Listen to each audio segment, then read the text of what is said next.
World war, civil war, gulf war, Korean war, न जाने कितने ही वॉर इस दुनिया में कई सालों से चलते आ रहे हैं। लेकिन एक वॉर ऐसा है जो इंडिया में पिछले कई साल से एग्जिस्ट करता है, जिसके बारे में बहुत से लोगों को पता नहीं है। इस वॉर में ना तो जंगें लड़ी जाती है, ना ही एम्यूनेशंस का यूज होता है, लेकिन दोनों अपोनेंट्स में नुकसान भारी मात्रा में होता है। मैं जिस वॉर के बारे में बात कर रहा हूं उसको नाम दिया गया है कोला वॉर, जो दो सॉफ्ट ड्रिंक्स कंपनी के बीच में लड़ा जा रहा है पिछले कई साल से।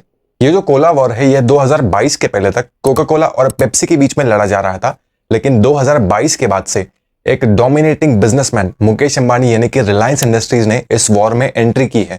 ये कोला वॉर इंडिया में कब, क्यों और कैसे स्टार्ट हुआ, ये समझने के लिए हमें पीछे जाना पड़ेगा कुछ साल पहले, ईयर 1949 में।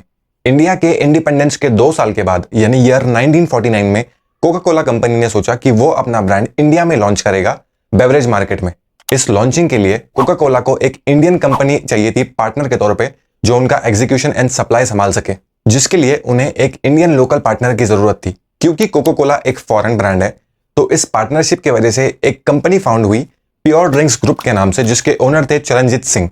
अब जब ये दोनों की पार्टनरशिप हुई और कोका कोला इंडिया में लॉन्च हुआ, तो पूरा production, distribution and supply chain pure drinks group संभालता था कोका कोला के लिए। और 1949 के जमाने में सॉफ्ट ड्रिंक्स जैसी चीज इतनी कॉमन या फिर इतनी आम नहीं हुई थी इंडिया में। इसी चीज का फायदा उठाते हुए कोका कोला एक अकेला ब्रांड बन गया, जो 1949 के टाइम से इंडिया का पूरा बेवरेज मार्केट अकेला डोमिनेट कर रहा था और इसका कोई कॉम्पिटिटर तक नहीं था। फिर 1973 में कुछ ऐसा होता है कि कोका कोला कंपनी को इंडिया छोड़कर जाना पड़ता है। एक्चुअली में उस टाइम पे होता क्या है कि जो उस टाइम की एक्टिव गवर्नमेंट थी इंडिया की, वो एक एक्ट पास कर देती है, फॉरेन एक्सचेंज रेगुलेशन एक्ट 1973, जिसमें होता यह है कि जितने भी फॉरेन कंपनीज हैं, उनको अगर इंडिया में बिजनेस करना है तो वो कंपनी 40% से ज्यादा स्टेक अपने पास नहीं रख सकती।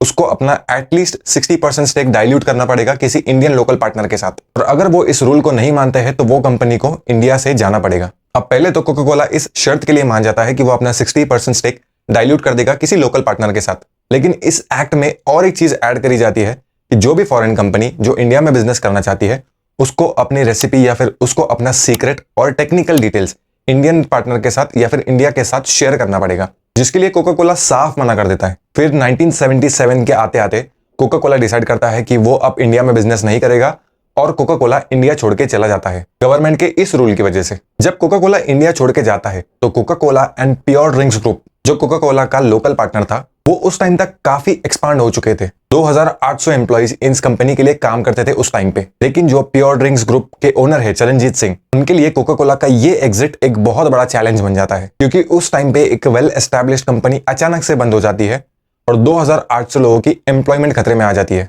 तभी उनके दिमाग में एक आइडिया आता है कि अगर कोका कोला नहीं है तो भी कोई प्रॉब्लम नहीं है, हम अपना खुद का ब्रांड लॉन्च कर देंगे। और इसी के साथ शुरुआत होती है कैंपा कोला की ईयर 1977 में।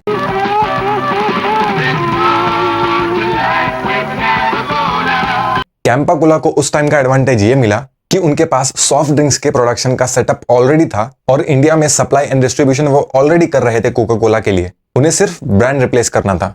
कैंपा कोला जब लॉन्च हुआ तो कैंपा कोला ने अपनी मार्केटिंग पे बहुत ज्यादा ध्यान दिया। उन्होंने उस टाइम पे सलमान खान को लेके अपनी एड बनाई और एक ऐसी एड लॉन्च की जो बहुत यूनिक थी उस टाइम के लिए। ये एड पहली ऐसी एड थी जो अंडर वाटर शूट की गई थी उस टाइम पे। और कैंपा कोला ने इंडियन कस्टमर को अट्रैक्ट करने के लिए एक देसी फ्लेवर ऐड कर दिया था, अपना स्लोगन रख के, Campa Cola the great Indian taste. ये स्लोगन लोगों को इतना पसंद आया कि लोगों को कैंपा कोला पीने में एक इंडियन वाइब महसूस होती थी। उसी टाइम पे जब कैंपा कोला इतना ग्रो कर रहा था, उसके कंपटीशन में आके खड़े हुआ पार्ले ग्रुप, जिसने अपनी सॉफ्ट ड्रिंक लॉन्च कर दी थम्स अप के नाम से। फिर अगले 12-15 साल तक ये दोनों companies Campa Cola and Parle group Indian market में बहुत अच्छे से अपना पैर जमा लेते हैं। लेकिन इन दोनों कंपनी के लिए सेटबैक आता है ईयर 1991 में, जब होता है इंडिया का इकोनॉमिक लिबरलाइजेशन। 1991 के टाइम पे नरसिम्हा राव की गवर्नमेंट रूल कर रही थी और नरसिम्हा राव की गवर्नमेंट एक चेंज लेकर आती है इकोनॉमिक लिबरलाइजेशन के नाम से, जिसमें होता यह है कि कोई भी फॉरेन कंपनीज को अगर इंडिया में बिजनेस करना है तो वो इंडिया में आके अपना बिजनेस कर सकते हैं। उनको जो फेरा एक्ट 1973 था वो फॉलो नहीं करना पड़ेगा। इस इकोनॉमिक लिबरलाइजेशन की चेंज की वजह से कोका कोला फिर से एंटर होता है इंडियन मार्केट में और आते ही ईयर 1993 में वो पार्ले ग्रुप कंपनी को खरीद लेता है और अपना एक्सपांशन बहुत जोरों से स्टार्ट कर देता है। अब कोका कोला उस टाइम से ही एक ग्लोबल ब्रांड था और कैंपा कोला सिर्फ एक इंडियन ब्रांड था, जिसकी वजह से कैंपा कोला कोका कोला के सामने ज्यादा टाइम तक टिक नहीं पाता है। और कैंपा कोला को 2001 के आने तक अपना दिल्ली का प्रोडक्शन प्लांट बंद करना पड़ता है और उसके बाद वो सिर्फ हरियाणा प्लांट में अपना प्रोडक्शन एक्टिव रखता है, वो भी स्मॉल स्केल पर। लेकिन कैंपा कोला बाउंस बैक करता है ईयर 2022 में, जब Reliance industries pure drinks group company को एक्वायर कर लेती है 22 करोड़ रुपए में। Beverage brand Campa, which has a heritage of over 50 years, will soon be available at a store near you. Reliance has announced the relaunch of the brand starting with Andhra Pradesh and Telangana. हर एक Indian को पता है कि जब रिलायंस किसी भी sector में अपनी एंट्री करती है तो वो पूरा मार्केट डिस्टर्ब कर देती है। इसलिए रिलायंस ने 3 स्ट्रैटेजीज अपनाई। पहली स्ट्रैटेजी में उन्होंने क्या किया, उन्होंने टी कृष्ण कुमार, जो कोका कोला कंपनी के फॉर्मर चेयरमैन थे, उनको कैंपा कोला की लीडरशिप में ले आए, क्योंकि उन्हें ऑलरेडी एक्सपीरियंस था कोका कोला को एक फेमस ब्रांड बनाने का इंडिया में, जिससे कैंपा कोला को भी एक बहुत बड़ी हेल्प मिलेगी ग्रो करने में इंडियन मार्केट में। अब दूसरी स्ट्रैटेजी इन्होंने ये इस्तेमाल करी कि इन्होंने मार्केटिंग को एक नेक्स्ट लेवल पर लेकर चले गए, कि जो कोका कोला कंपनी के एडवर्टाइजिंग एंड मार्केटिंग संभालते थे प्रसून जोशी, उन्हीं को हायर कर लिया कैंपा कोला में मार्केटिंग एंड एडवर्टाइजिंग हैंडल करने के लिए। और तीसरी स्ट्रैटेजी जो रिलायंस अपने हर सेक्टर में एंट्री लेने की बात करता है वो है प्राइसिंग एंड अफोर्डेबिलिटी। जहां पे 200 ml का कोका कोला हमें मिलता है 15 रुपए में, वहीं पे कैंपा कोला मिलता है 10 रुपए में। पर इस चार्ट के हिसाब से हर साइज की प्राइसिंग चेंज कर दी। अब इससे कोका कोला, पेप्सी, दूसरे बड़े ब्रांड्स को प्रॉब्लम ये हो रही है कि अगर वो कैंपा कोला के जितना प्राइस अडेप्ट कर लेते हैं तो उनका वहां पे प्रॉफिट कम हो जाएगा, लेकिन अगर अडेप्ट नहीं करते हैं तो उनका मार्केट शेयर वैसे भी चले जाएगा, क्योंकि जहां पे 200 ml की बोतल कोका कोला और पेप्सी की मिलती है 15 रुपए में, वहीं पे कैंपा कोला सेम अमाउंट की बोतल बेच रहा है 10 रुपए में। और कैंपा कोला सिर्फ इंडिया में ही नहीं, अपना डिस्ट्रीब्यूशन ग्लोबली भी एक्सपांड कर रहा है।